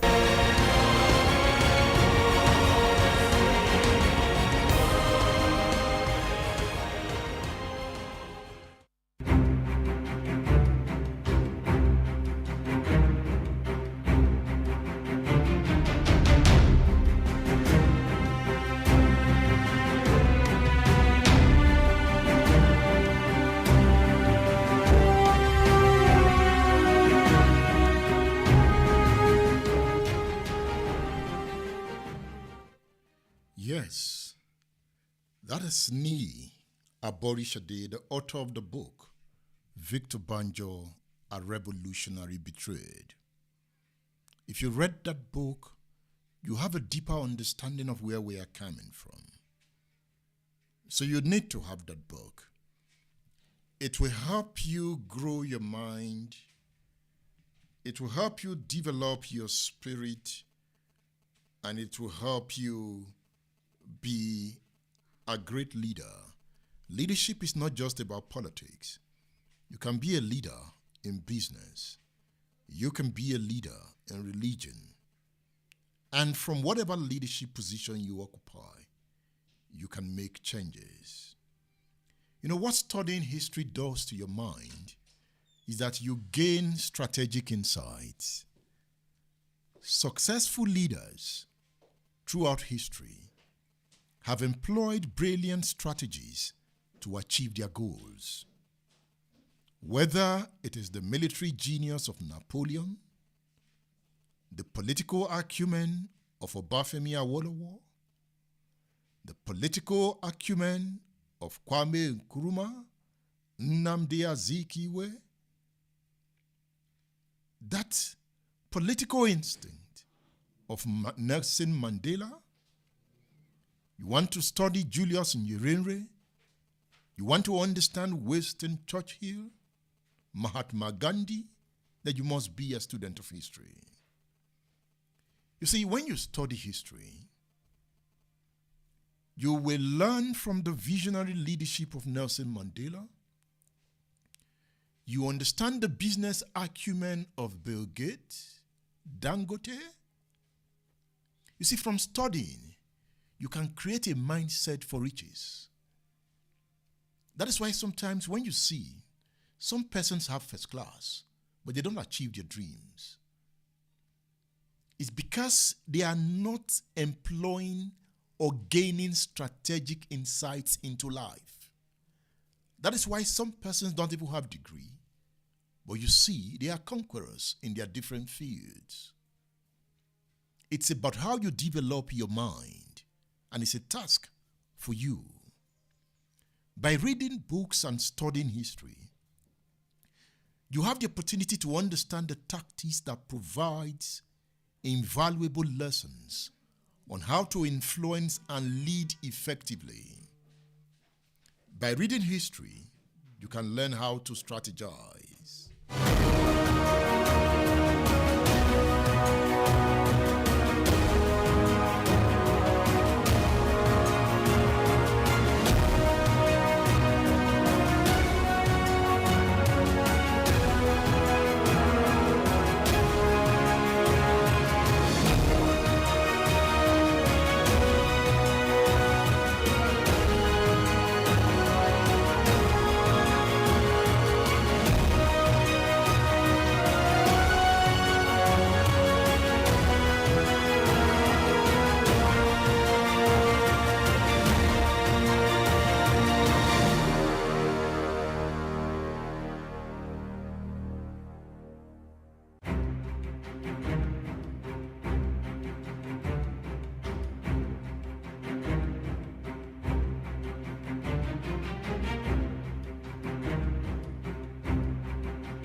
State Affairs with Edmond Obilo is live. Stay tuned.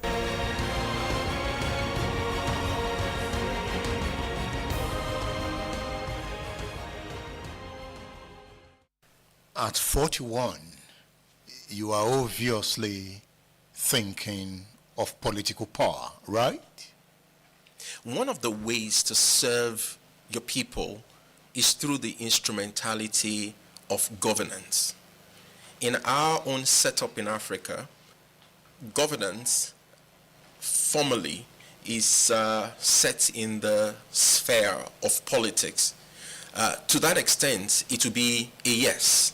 I've been involved in philanthropic pursuits for quite a while, and there's only so much you can do. It's what you're doing is a complement to what the government is doing, but that instrumentality to serve the most people for their good for the longest tenure, and to make the most lasting impact, in my own observation, is government.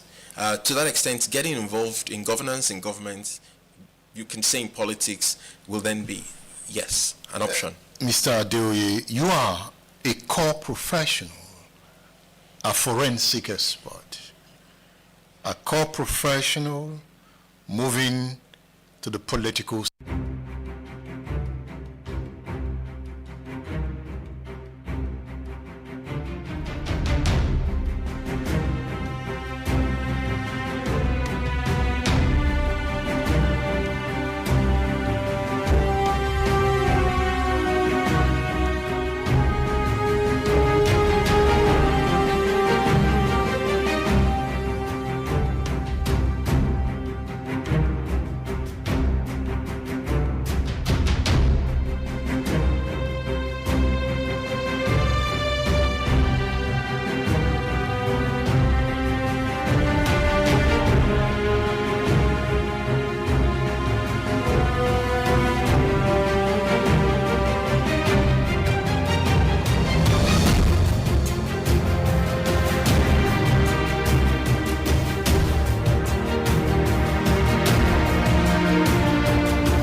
Okay, let me take one or two calls.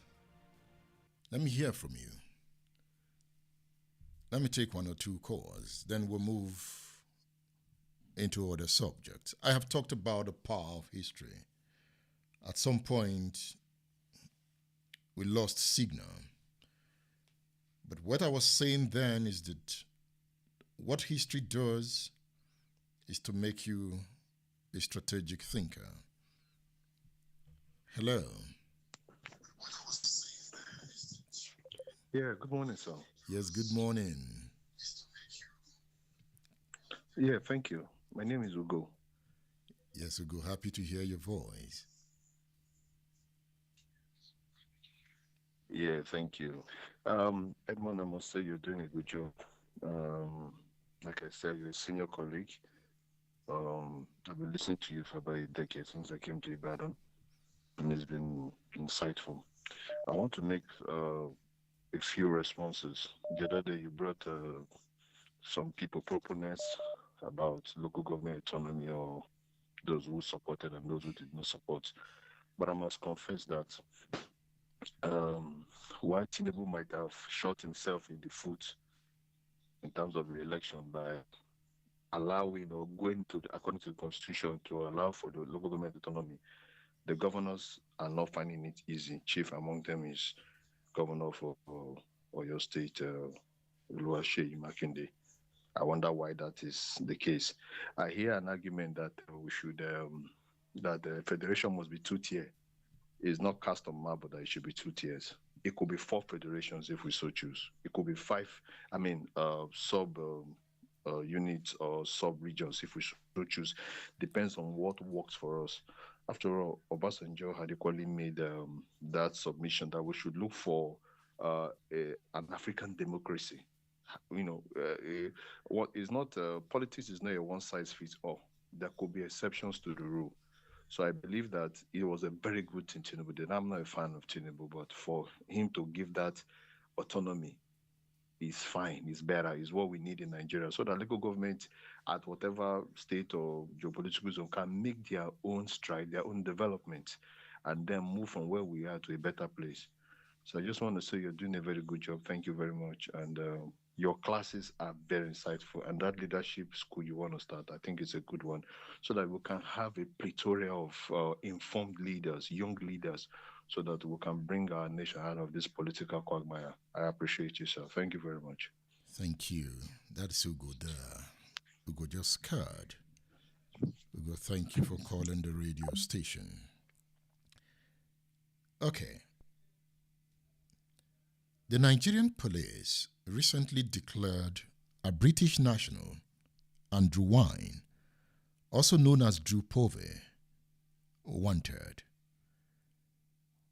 The police also declared Lucky Obiyan wanted, and they are wanted for allegedly plotting to overthrow the democratically elected government in the country. The police accused the British national of building a network of sleeper cells to topple the government and plunge the nation into chaos. I took this subject up with Comrade Femi Aborishade. Remember, the NLC president, Joe Ajaero, is also being investigated by the government. So let me bring in Femi Aborishade to look at this subject. What is going on? What is his understanding of the Tinubu tactics? And bad governance protest has come and gone, and some persons have been charged with treason. Treason for protesting? All right. Aborishade on State Affairs.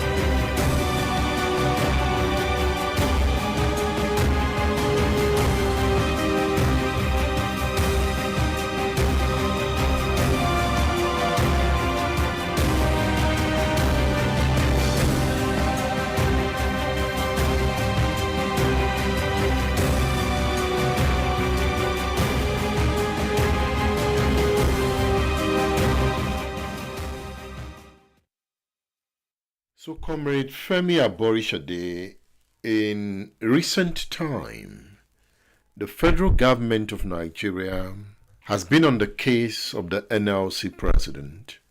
What do you think is going on? Is there something that Nigerians don't understand that the federal government understands?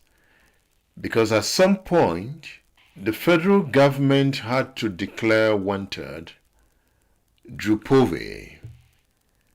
And it seems that the case with Drew Povey is also the case with the NLC president.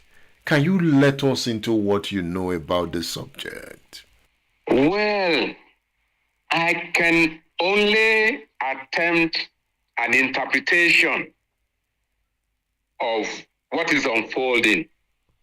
It is only President Bola Ahmed Tinubu and his government that can tell us what they know. But I can interpret, in my own opinion, the allegations of terrorism financing made against Drew Povey and for which the president of the NLC was also written terrorism, financing, and treason. These are nothing but trumped up allegations being made with a view to perpetrating the culture of silence. It's part of the strategy, in my opinion, to perpetrate a culture of silence, to keep opposition silent, to weaken opposition. It's part of the strategy of government to intimidate and terrorize opposition so that they will not be able to organize and resist the perennially increasing fuel price, the continuous devaluation of the currency, the attacks on the purchasing power of the working people, and of course, government does not want to implement the national minimum wage. So it's part and parcel of a strategy. It tells us that the regime we have, or the system of governance we are experiencing, has nothing to do with democracy. In actual fact, by those charges, the federal government has carried out a coup against the Constitution. Because when you deprive fundamental freedoms, when you deprive, can equate treason or terrorism financing. In actual fact, Section 2, Sub 4 of the Terrorism Prevention Act exempts peaceful protests, peaceful demonstrations, and strikes from acts that are categorized or classified as terrorist acts. The Constitution, under Section 40, provides for the right of peaceful revolt, where government is implementing any policy which the people deem pernicious and wicked. The people have the right, under Section 40 of the Constitution, to gather peacefully and to protest peacefully. That cannot amount to treason, because treason, we are hungry. In the case of Andrew Wine, also known as Drew Povey, the Nigerian police says that documentary evidence and confessions revealed that Andrew Wine issued directives, monitored progress, and provided finance and operational guidance to achieve unconstitutional regime change in Nigeria. Unconstitutional regime change. They have not been able to find a single evidence, proof of evidence. They are all lies, falsehoods. And if they are not lies, if they are not falsehoods, let government file the proof of evidence. Government is saying they took away books, pro-labor books. Will people change society? Change government forcefully by books? Will the protesters who are protesting with placards?